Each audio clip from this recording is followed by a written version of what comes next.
আসসালামু আলাইকুম। বেশ অনেক দিন ধরে শাক খাওয়া হয়নি আমার চ্যানেলে, হয়তো বা যারা রেগুলারলি ভিডিও দেখে তারা জানে যে অনেক দিন ধরে আমরা শাক খাই নাই।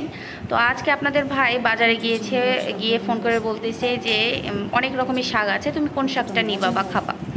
তো আপনাদের ভাইয়ের মূলা শাকটা খুবই পছন্দ, মূলা যে শাকটা হয় ওটাও খুবই ভালোবাসে। তো ঝামেলা যদিও হয় একটু বেশি, তো ভাবলাম যে ও পছন্দ করে যেহেতু মূলা শাকটা নিয়ে আসায়। তো আজকে রান্না করেছি মূলা শাক, আর করেছি চিংড়ি দিয়ে কচু বেগুন চচ্চড়ি। তো কিভাবে কি রান্না করেছি সেটা আপনাদের সঙ্গে শেয়ার করব। তার আগে পুরো রান্নাঘরটা এলোমেলো ছিল, সকালে যেহেতু আপনাদের ভাই অফিসে যায়, আপনাদের ভ্যাস্তা হলো আপনার চলে যায় মাদ্রাসাতে, অনেক কিছু কাজ থাকে, সব কিছু গুছিয়ে তারপরে দুপুরের রান্নাটা করে নিই।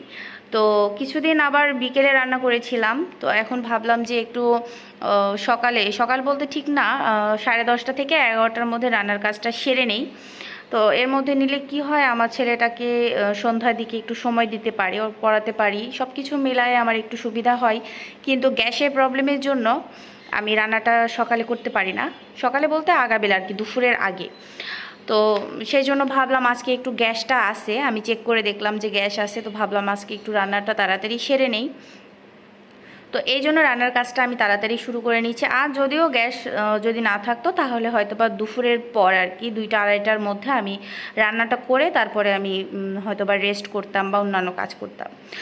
তো কথা বলতে বলতে এদিকে কিন্তু মূলা শাকগুলো আমি সুন্দরভাবে আগে বেছে নিয়েছি, যেগুলো ময়লা আবর্জনা ছিল, ঘাস পাতা ছিল, সেগুলো সব আমি সুন্দরভাবে বেছে নেওয়ার পর গোড়াগুলা কেটে নিয়েছি। যে দেখতেই পেয়েছেন আপনারা, আসলে এটা গ্রামের মানুষ মানে সবাই জানে, বিশেষ করে যারা রেগুলারলি রান্না করে, তারপরে আপনার বেশ অনেক দিন ধরে রান্নার কাজের সঙ্গে যুক্ত আছে, তারা জানে যে কিভাবে কি করতে হয়। জাস্ট আমি যেভাবে কাজগুলো করি সেটাই আপনাদের সঙ্গে শেয়ার করি। আমি অনেক অনেক মানুষের সঙ্গে কথা বলে দেখেছি যে আমরা যেভাবে, মানে বিশেষ করে আমি যেভাবে রান্না করি, আমি বলতে আমি তো আমার বাবা মা বা আমাদের গ্রাম থেকে আমি এই শিক্ষাগুলো বা এগুলো রান্নাগুলো শিখেছি। কিন্তু আমার মনে হয় আমি যেগুলো করে, মানে যেভাবে রান্না করি বা যেগুলোভাবে কাজকর্ম করি, অনেকে এটা অবাক ভাবে বা অনেকে এটা জানে না যে এই কাজটা এভাবে করতে হয় বা এভাবে কেউ করে। তো মাঝে মাঝে আমি অবাক হয়ে যাই যে এত ইজি কাজ, এত সিম্পল কাজগুলো, বা অনেক রান্না আছে যে অনেকে খায় না। তো এমনও অনেক রান্না আছে আমি জানি না যে এটা খায়, আদৌ এটা খাওয়া যেতে পারে। তো মশলা দিলে সব কিছুই খাওয়া যায়, মানে ঝাল লবণ তেল দিলে সবই দুনিয়া সব কিছুই খাওয়া যায় আর কি, যদি খাওয়ার সেটা উপযোগী হয়ে থাকে। আর এদিকে কিন্তু আমার মূলা শাকগুলো মোটামুটি কাটা শেষ, একদম কুচি কুচি করে কেটে নিয়েছি। এর থেকেও চিকন করে অনেকে কাটে, বাট আমার পক্ষে এর থেকে চিকন করা সম্ভব না। আর এর থেকে চিকন করলে একদম মানে মানে কি বলে, শক্ত শক্ত হয়ে যায়। তো আপনাদের ভাই একটু সবসময় খুবই সবুজ সবুজ যেন থাকে এরকম শাকসবজিটাই খেতে বেশি পছন্দ করে। তো যতটুকু সম্ভব আমার ছোট করার প্রয়োজন আমি করে নিয়েছি। তো শাকগুলো আমার কাটা হয়ে গিয়েছে, তো এটা আমি সাইডে রেখে দিয়েছি। তারপরে এই যে কচু, আগেকার কিছু কচু ছিল, সেই কচুগুলো আমি প্রথমে কেটে নিয়েছি। তো এই কচুগুলো বেশ অনেক দিনকার, ওই কচুগুলো ছিলতেই হয় না, জাস্ট একটু বটির পিছন দিক দিয়ে একটু টান দিয়ে দিয়ে আর কি, উপরের যে ছালটা সেটা আপনি উঠে গিয়েছে। আর এগুলো টাটকা কচু, এগুলো গতকাল আপনাদের ভাই বাজার থেকে নিয়ে আসছে, যার কারণে আপনার বটিতেই ছিলতে হচ্ছে, এগুলো আর উঠতিছে না। তো কচুগুলা মাশাল্লাহ এতটাই ভালো, এতটাই সুন্দর আর এতটা সুস্বাদু হয়েছে তরকারিটা। আজকে আমার রান্না আমি রাতে ভয়েস করেছি, বাট আমি দুপুরে খেয়েছি, বাট অনেক সুন্দর হয়েছে, অনেক মজা হয়েছে। আসলে আমি ভিডিও কেমন কোয়ালিটি বানাই আমি জানি না, বাট আমি যেগুলো করি, যেগুলো রান্না করি, আমার যে ছোট ফোনটা দিয়ে আমাদের, মানে আমার পক্ষে যতটুকু সম্ভব আপনাদের সামনে ভিডিওগুলো ভালোভাবে উপস্থাপন করার জন্য আমি ঠিক ততটুকু সাধ্য অনুযায়ী আমি করার চেষ্টা করি। তো তবুও আমার ভিউ কেন যে এত ভালো আসে না, সবাই আমাকে পরিচিত দেয় না। হয়তোবা আমি ফেসে আসি না, সবার সামনে আসি না, আমার ফেস কেউ দেখে না, বা আমি সরাসরি কারোর সামনে আসি না, হয়তোবা এই জন্য আমার চ্যানেলটা মানে এগিয়ে যায় না আর কি।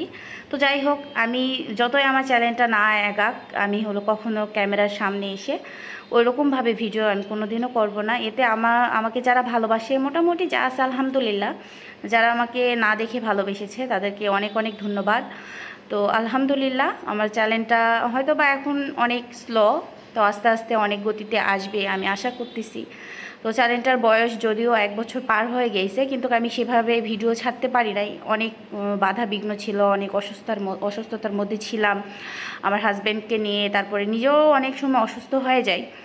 তো এই আর কি।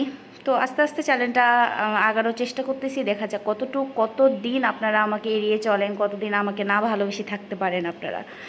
তো কথা বলতে বলতে আমার সব ধোয়াধাই, মাছটা আমি সব সময় আস্ত রাখি, সেগুলো মাছগুলো কেটে নিয়েছি, ধুয়ে নিয়েছি। তো সবগুলো ধোয়া কাটা বাছা শেষ করে তারপরে আমি তরকারি মাখায় দেওয়ার জন্য চলে আসছি। এখানে কচু আর বেগুন দিয়ে রান্না করতেছি। তো পরিমাপ মতো পেঁয়াজ আর কাঁচামরিচ দিয়ে দেওয়ার পর ঝাল, লবণ, হলুদ পরিমাপ মতো আমি দিয়েছি। জাস্ট আমি যেরকম টেস্ট অনুযায়ী আমি রান্না করি ঠিক সেভাবে, আপনারা যেভাবে খেয়ে থাকেন ঝাল লবণের পরিমাণটা সেটা আপনারা বুঝে দিবেন। আসলে আমি তরকারি রান্না করি একটা দিনের জন্য, আমি 2টা করে তরকারি রান্না করি। আমার সকালে হয়, সকালে হয় না, দুপুরে, যেহেতু দুপুরে রান্না করি, আগে দুপুরে হয়, রাতে হয়, আর সকালে যা থাকে তার সঙ্গে হয়তো বা ডিম ডাম ভাজি, আলু ভর্তা বা খিচুড়ি, এরকম করে আমার একটা দিন চলে যায়। আমি প্রত্যেক দিনের ভিডিও আমি যেটা রান্না করি সেটা আপনাদের সঙ্গে শেয়ার করি। তো সুন্দরভাবে হাতের সাহায্যে মাখিয়ে নিয়ে তারপরে মাছগুলো দিয়ে পানি দিয়ে দিলাম সেদ্ধ এবং ঝোলের জন্য। একবারে দিয়ে দেওয়ার পর ঢাকনা দিয়ে ঢেকে রেখে দিয়েছি রান্নার জন্য। আর এখানে আমি করে নেব শাকভাজি করে নেওয়ার জন্য ননস্টিক প্যান বসিয়ে দিয়েছি। বসিয়ে দেওয়ার পর তেল দিয়ে, তেলটা একটু গরম হয়ে আসলে তারপরে পেঁয়াজ আর কাঁচামরিচ পরিমাপ মতো দিয়ে দিয়েছি। শাকভাজিতে কিন্তু একটু পেঁয়াজ আর রসুনের ভাগটা বেশি হলে বেশি মজা লাগে। আপনারা যদি খেয়ে না থাকেন রসুন শাকভাজিতে, আপনারা অবশ্যই হলে একদিন হলেও দিয়ে দেখবেন, যদি স্মেলটা ভালো লাগে আপনাদের সেক্ষেত্রে। আর অনেকের স্মেল ভালো লাগে না, রসুনের যে একটা ঘ্রাণ আছে সেই ঘ্রাণটা অনেকে পছন্দ করে না। তো আমি 2টা রসুন, মিডিয়াম সাইজে 2টা রসুন, ছোটো যে দেশি রসুনগুলো আছে ওগুলো আমি থেতলা করে দিয়ে দিয়েছিলাম। তো সুন্দরভাবে একটু ব্রাউন কালার হয়ে আসলে আমি লবণ দিয়ে এখন এই শাকগুলো দিয়ে দিব। শাকগুলো কিন্তু অলরেডি আমি অনেকবার ধুয়ে নিয়েছি, কাটার পর পানিতে ছাড়বেন না। এইটা জাস্ট ওই একটু পাতিল, কি বলে, বালতি ভরে ভরে পানি নিয়ে জাস্ট চুবায়ে এটাকে ধুয়ে নেবেন, নাড়াচাড়া দিবেন। ওই ডালার যে ছিদ্র আছে এগুলো দিয়ে আপনার বালি ধুলা সব পড়ে যাবে আর কি। তো আমি তো এইভাবেই শাক ধুই, জানি না কে কীভাবে ধুই। আর হ্যাঁ, মূলা শাক আগেও অনেকে ধুয়ে কাটে, তো ধুয়ে কাটলেও হয়, কিন্তু আমার কাছে ধুয়ে কাটলে এলোমেলো হয়ে যায়, ধোয়ার সময় তো অনেক নাড়াচাড়া করতে হয়, এলোমেলো হয়ে যায়, আমার কাছে একটু বিরক্তকর লাগে। তো আমি বরাবরই মূলা শাক এভাবে একবারে কেটে তারপরে ডালাতে করে বালতিতে চুবিয়ে ধুই, এই আর কি। তো আমার চচ্চড়িটা হয়ে গিয়েছে রান্না। আমি মাঝে একটু লবণ কম হয়েছিল, আমি লবণটা একটু দিয়ে নিয়েছিলাম। আপনারা বললামই তো, টেস্ট অনুযায়ী আপনারা রান্নাটা করে নেবেন। তো দেখতে পাচ্ছেন কালারটা কতটা সুন্দর আসছে, আর কতটা চিংড়ি মাছ দিয়ে রান্না করলে যে এতটা মজা হয় ধারণার বাহিরে। যে কোনো চচ্চড়ি, যে কোনো ভাজি চিংড়ি মাছ দিয়ে করবেন, অনেক ভালো লাগে।